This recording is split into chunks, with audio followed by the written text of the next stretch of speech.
Set? All right. I will call to order the November 24th Planning Commission meeting and move to item number 2, roll call. Commissioner Bott. Here.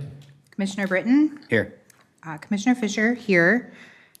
Chair Frazier has an excused absence, as well as Commissioner Knable, Commissioner Steckman, Here. and Commissioner Woodman. Here.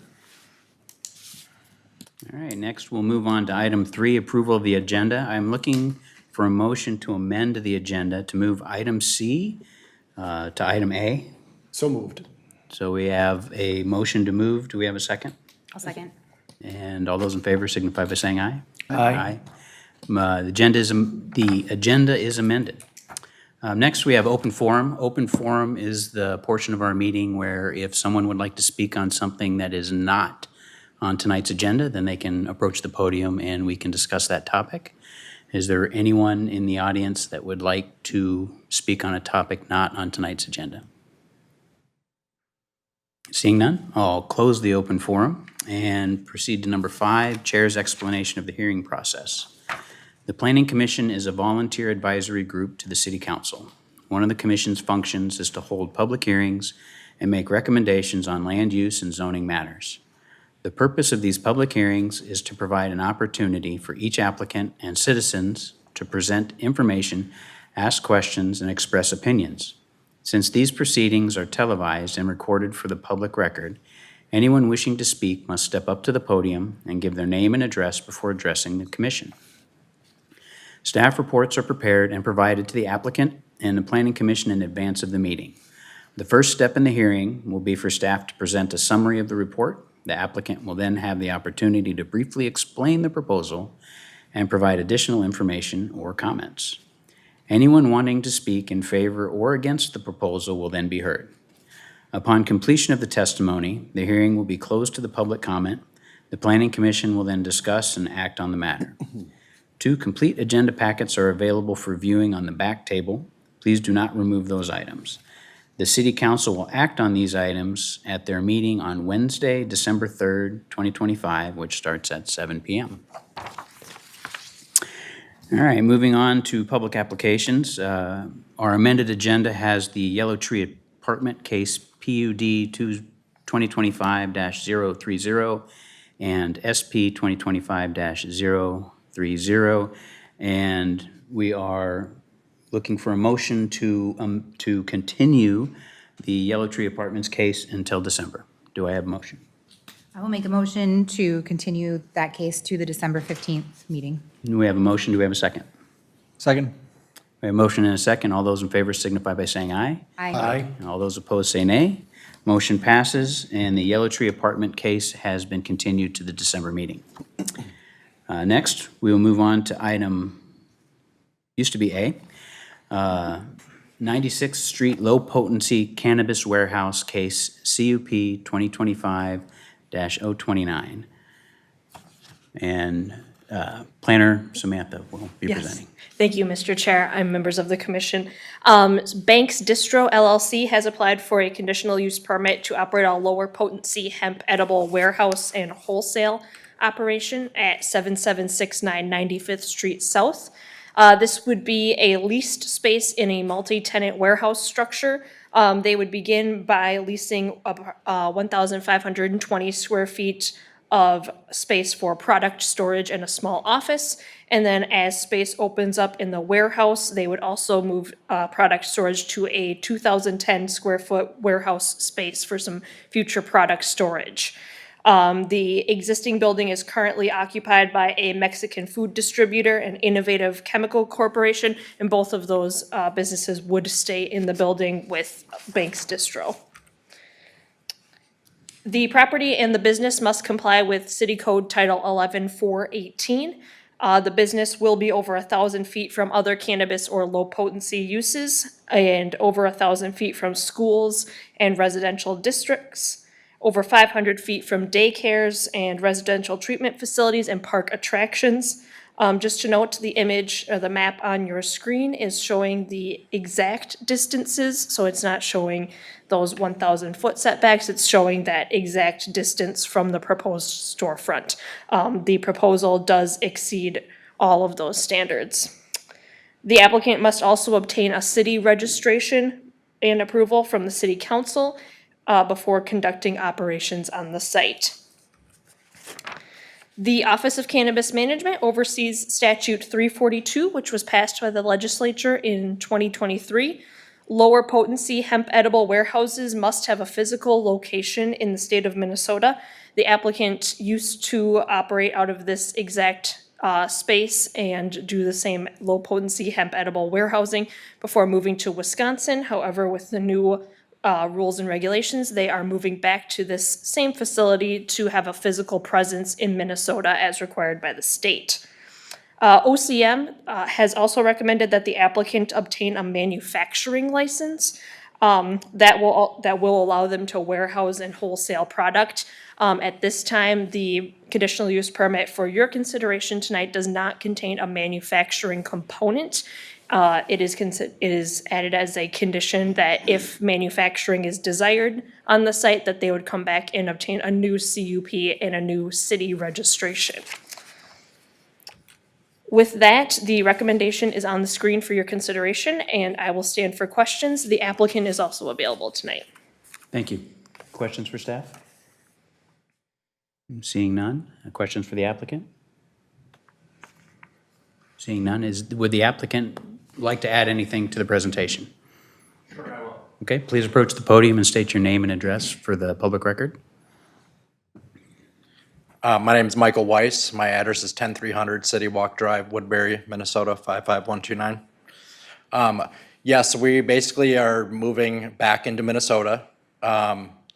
We just need a warehouse right now and an office to ship out products to our registered hemp businesses that we sell to currently. We do, however, have ambitions for manufacturing in the future. Right now, all of our manufacturing is done off-site through other third parties. But we do want to bring in stuff like our beverage manufacturing into this location. That is like a 6 to 9 month timeline from now. I just wanted to add that into there. That is our ambitions. Thank you. All right, thank you. Any further discussion from the commission? At this time, I'll open the public hearing.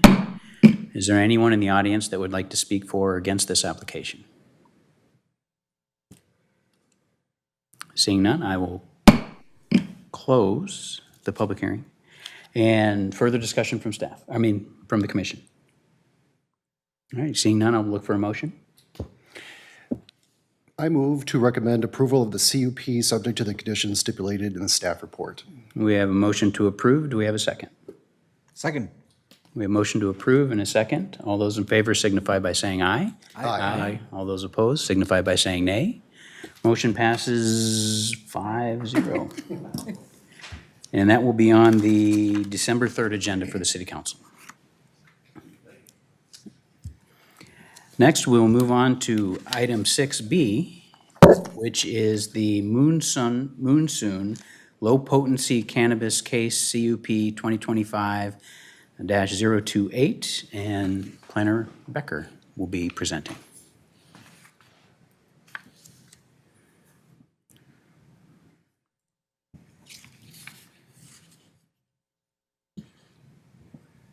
All right, good evening, members of the commission. Before you tonight is a conditional use permit from MoonSoon Tobacco for low-potency hemp edible sales.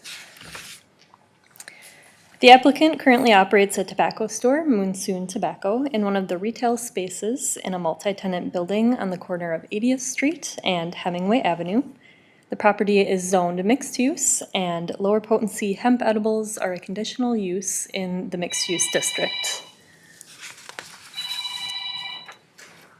The property and business must comply with City Code Title 11-418. Notably, the business will be over 1,000 feet from other cannabis or low-potency uses. Store hours are 8 a.m. to 9 p.m. However, the sales of lower potency products must be restricted to 10 a.m. to 10 p.m. per City Code and will be regulated by the store's point-of-sale system. A condition has been added to the staff report reflecting the permitted hours of sale. The applicant and the property meet all other applicable standards of the city code for lower potency hemp edible uses. And the applicant must also obtain a city registration prior to conducting sales. Cottage Grove Public Safety conducts biannual compliance checks at all establishments licensed to sell tobacco and THC products. MoonSoon Tobacco did have one failed compliance check recently on October 28th of this year for underage sale. The city council has imposed the scheduled $300 penalty, and MoonSoon has been cooperative with public safety and is committed to working with compliance officers to ensure training for all of their employees.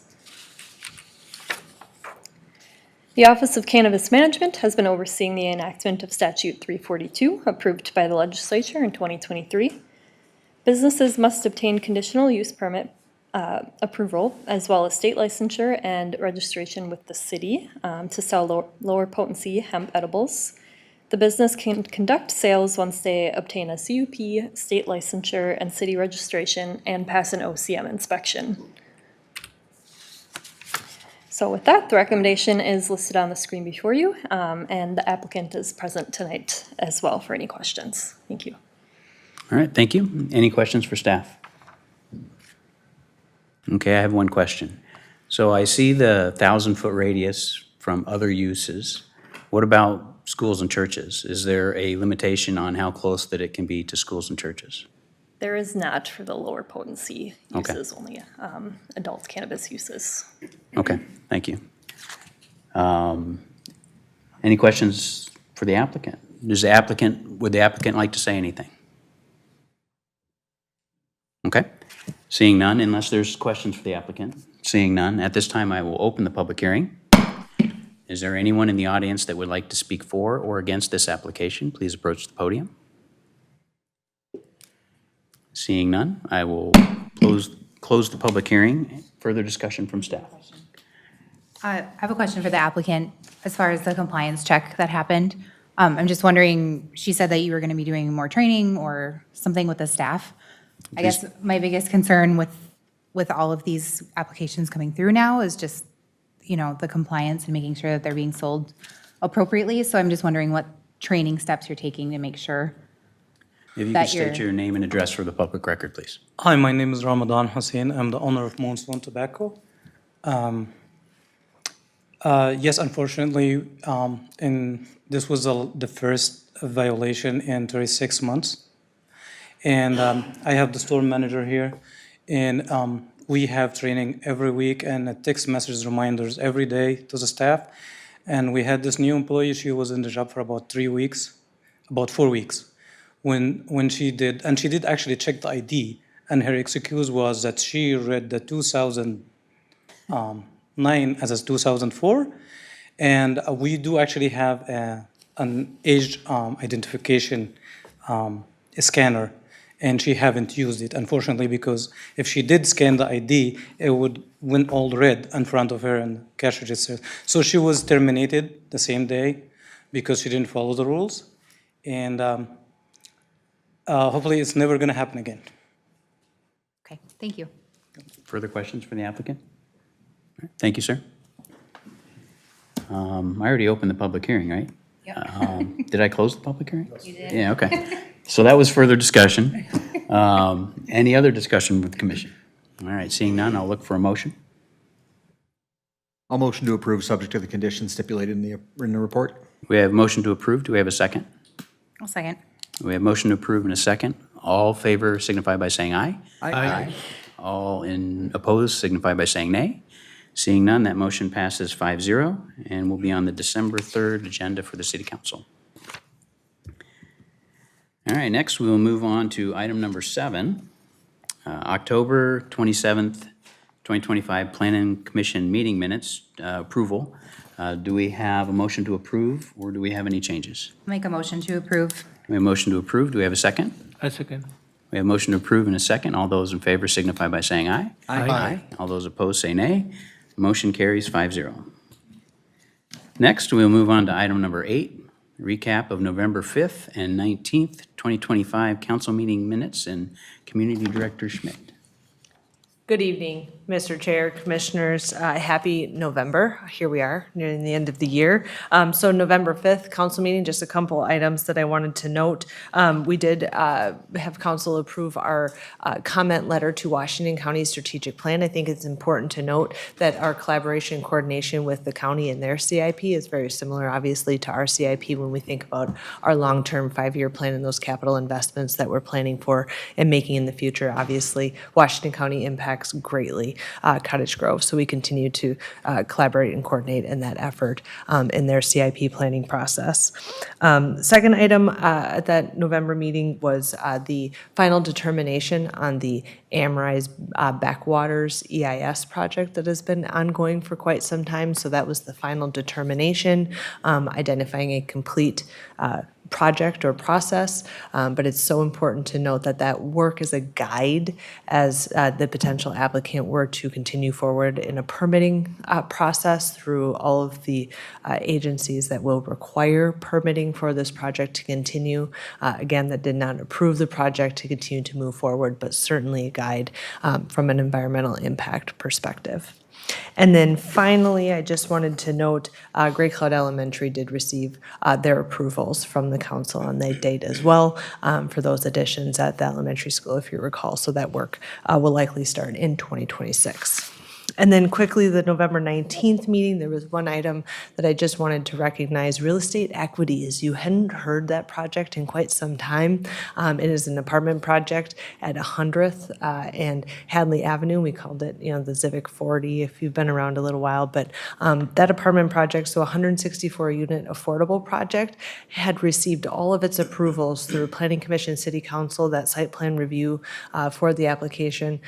However, we didn't approve the development agreement at the same time. It didn't coincide with those approvals. So that development agreement and then some subsidy, we're working with them to offer them our LAHA, local affordable housing dollars for their project, given the affordability component. So council did approve both of those at that November meeting. So we're excited to see that project continue to move forward. So with that, as always, Mr. Councilmember Justin Olson is here, and I will wish you all a very happy Thanksgiving. Thank you. Councilmember Olson, do you have anything to add? Thank you. Just a couple things here for you, not necessarily fully related to Planning Commission business, but this certainly has a lot of interest for those who may be watching at home, hopefully, and that is all the various holiday events that we've got going on as we approach Thanksgiving this week and then turn the corner rapidly moving downhill towards Christmas. I'll start with this Thanksgiving Day. We've got our annual Hail to the Bird 5K. For those who aren't aware of what that is, it is a fundraiser that is put on for the Friends in Need food shelf and the holiday train. This event started here in Cottage Grove with a group of friends who wanted to find a way to give back. And it has grown exponentially ever since. I remember the first year, the mayor in a big, tall top hat, pardoning the turkey. I don't think he'll be wearing that same top hat this year, but he's certainly going to be there at the event, which starts at Hamlet Park at 8 a.m. for check-in and 9 a.m. for the event. Again, it is Hail, H-A-L-E, to the bird. That is a 5K race. If you go to active.com, you can sign up if you'd care to participate. It's a great fundraising opportunity for those of us who love to support Friends in Need and the Holiday Train.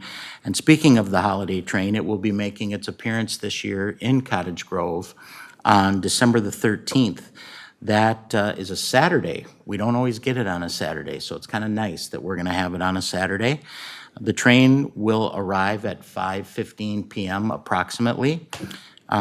This isn't Germany, so I don't know if the trains always run on time, but we're pretty close. The event actually starts at 3:30, and it will run until about 6:30 in the evening. For people who are interested in attending, there's no charge to attend. The holiday train arrives right near the Youth Service Bureau on West Point Douglas Road.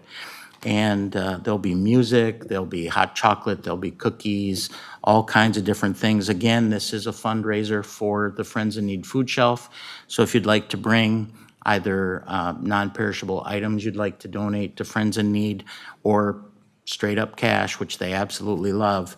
There'll be people there with buckets walking around where you can make your donations. I know that there'll be a number of check presentations there that evening as well from some of the other local businesses and nonprofits who are looking to donate.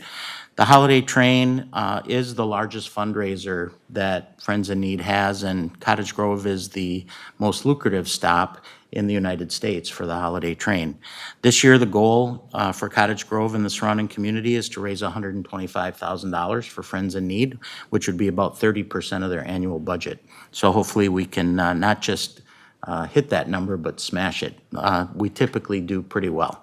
So please keep that in mind. Again, that's on the 13th of December near the Youth Service Bureau. You can park up by either the 80th Street crossing, or you can park over at All Saints Lutheran Church if you need to. The park and ride is also a great spot to park, and we will have wagon rides pulling people to and from the various parking areas. So come and enjoy yourself with the family. Speaking of family fun, we have an event right here at City Hall coming up on December the 4th. That is our annual hometown holiday event, and it runs from 5 p.m. to 7 p.m. We would like you to park either at the South Washington County Service Center or the Hero Center next door. Again, we will have wagon rides back and forth, so you don't have to tromp through the snow or walk a very long distance to get here. Once you arrive here at City Hall, there'll be all kinds of fun things for you to do. We'll have live reindeer, Santa Claus, Mrs. Claus, Sparkles the Elf will be here. A lot of food trucks, a lot of games. You'll see a number of city vehicles and personnel here. We also have a little walkway out to the side here where you can get your picture taken and do some fun things with different holiday lighting, et cetera. So we hope you'll come and join us. It's a great time. Again, 5 to 7, there's no charge. So please come down, enjoy yourself. It's a very family-friendly hometown holiday event, and you'll get to hear the Park High Choir singing Christmas carols as well. So we'd love to see you. Two other things I want to mention, like there hasn't been enough. The Cottage Grove Lions has their annual Santa breakfast at the VFW this year on December the 7th. That runs from 8 a.m. to noon. You'll have your opportunity to meet Santa Claus, get your picture taken. We also have a number of free giveaways that we do each year for the Lions Club, of which I'm a member. Every kid that comes in gets a ticket. That ticket can get put into any number of buckets for free giveaways, and at the end of the day, we give away lots of fun things like bikes and things like that. So a lot of fun. December the 7th, 8 to noon. The price to attend is $12 for adults, $8 for kids. There'll be a lot of great food, a lot of family fun, and as I said, opportunity to meet Santa. So please come and visit with us at the VFW on the 7th. And if you miss us or you just miss Santa Claus, you can come to River Oaks on December 21st for the annual Santa breakfast at River Oaks. This is a really fun event. We have sleigh rides, we have all kinds of different things going on over there. Wonderful meal, $25 for adults, $18 for kids 6 to 12, and then kids 5 and under are free. So if you'd like to come and join us there, you can make your reservations right at the River Oaks website, or you can call River Oaks Muni Golf right here in town and make your reservations. Get in there early because it fills up fast. So that is all the fun stuff that's coming down the pipeline. If you have any not fun stuff you'd like to ask me about, I'm here for you. Please feel free. Any questions for I Councilmember want to Olson? add something to the holiday train plug. So we have food trucks there too, and they donate a substantial portion of what they make that night to the food shelf as well. So we Outstanding. invite people to come and just eat dinner down by the train, so. Thank you for mentioning that. I appreciate it. Anyone else? Any other questions? All right. Then let me take a moment to say thank you for all that you do in service to our community as members of the Planning Commission. As I've told you before, we're extremely grateful for the residents of our community who volunteer in all of our advisory commission capacities. Planning Commission tends to have a little bit of a heavier lift sometimes, and I know that sometimes the packets that you get are a little thick. Take a little time to read through there. So please know your dedication and your passion for serving the city is greatly appreciated, and I wish you and your families all a very happy Thanksgiving and a very happy holiday season. Thank you. Thank you. All right, next we have item 8B, which is response to Planning Commission inquiries, which we have none. And next we'll move on to 8C, Planning Commission requests. Do we have any Planning Commission requests? I don't Commissioner know if Motz. if this can be considered as a request, but I was wondering, so one of the applications today had a warehouse conditional use permit, and in the same location, there's also a food packaging business. So aren't there any restrictions with warehousing cannabis versus having a food packaging in the same place? Yeah, Mr. Chair, Commissioner Bott, to clarify, so our code requires a conditional use permit because it is the warehousing of low-potency cannabis products. Simply a warehouse use for restaurant equipment or food, right, whatever that might be, our code does not require a conditional use permit because of the minimal impact. With the THC and the low potency and the cannabis, we want to make sure that we're Commissioner Bott, I will say treading lightly, but learning as we go, right? We want to make sure that we're navigating slowly into this new world, right? Where the state is creating these standards that are trickling down to be enforced by the local governments. And so we're making sure that we have the ability to review. And it sounds like maybe Councilmember Olson has some additional details to share. Real quickly, was your concern that those two uses might be in conflict? Yeah, so I was wondering, I mean, have the state or someone have thought about this? Because one place you have cannabis packaging, and in the same location, in the same building, I would say, you also have food packaging, right? So are there any regulations or some kind of a safeguard put there so that you don't have cross-contamination?